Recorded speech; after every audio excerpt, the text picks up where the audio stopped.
What's going on, guys? Welcome back to the channel. My name is Nate Stubler, and today we're going to be working on how to bowl on a house shot.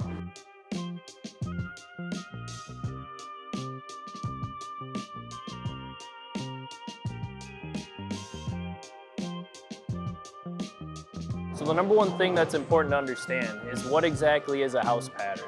So a house pattern, in essence, means that there's a lot of oil in the middle part of the lane and not a lot of oil on the outside. So that way, when you play the lanes correctly, you have miss room on the inside that's going to allow the ball to push towards the head pin, and then if you miss on the outside, you're going to create friction that's going to get the ball to come back towards the head pin.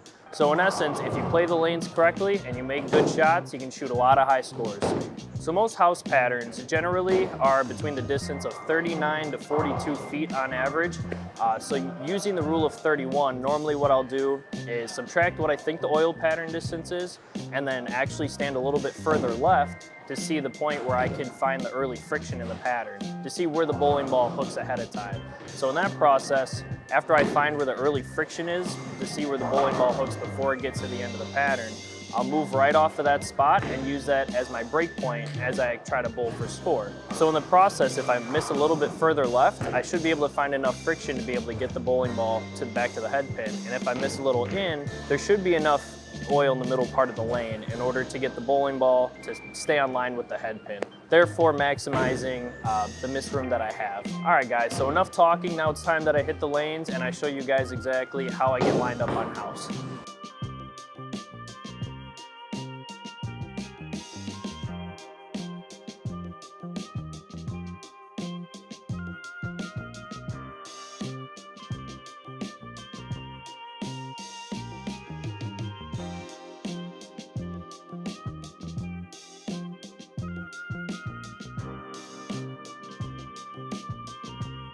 So as I was talking about earlier, I decided to move my feet a little bit left.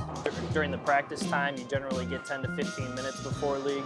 So utilize that time really to find the early friction to help you line up your shot for when you're trying to bowl for score. So now off of that shot, I'm gonna move about 3 boards right with my feet, and hopefully I can hit flush pocket and get that 6-pin out.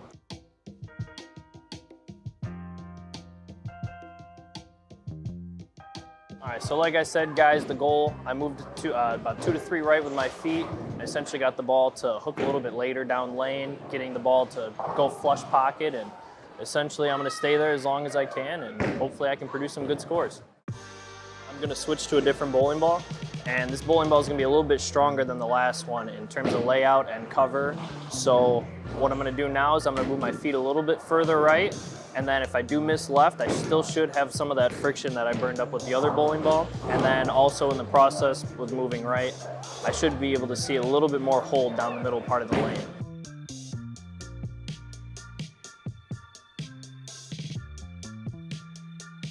So as you can see with that shot, I switched to a bigger bowling ball because I had to open up my angles a little bit. I need to open up my angles a little bit more based off of the ball change, so now I'm probably going to move about 3 or 4 more right with my feet, and hopefully we can hit flush pocket again.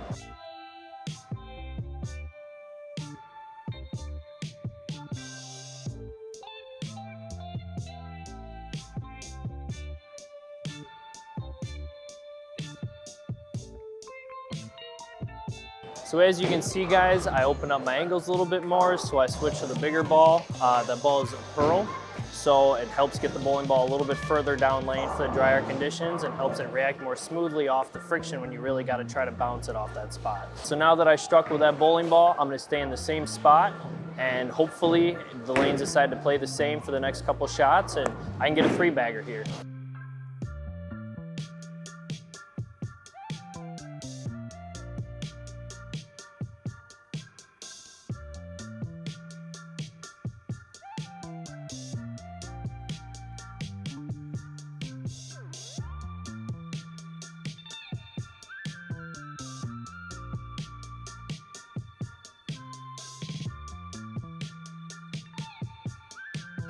All right, guys, so as you can see, after a few shots in the same spot, I'm lined up with that bowling ball.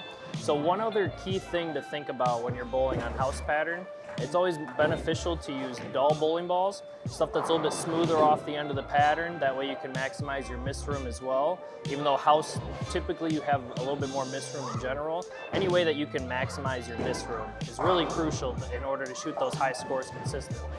Thank you guys for your time. Thank you guys for tuning in. If you guys like the video, make sure to like, subscribe, help us out, and we'll see you next time. Thank you.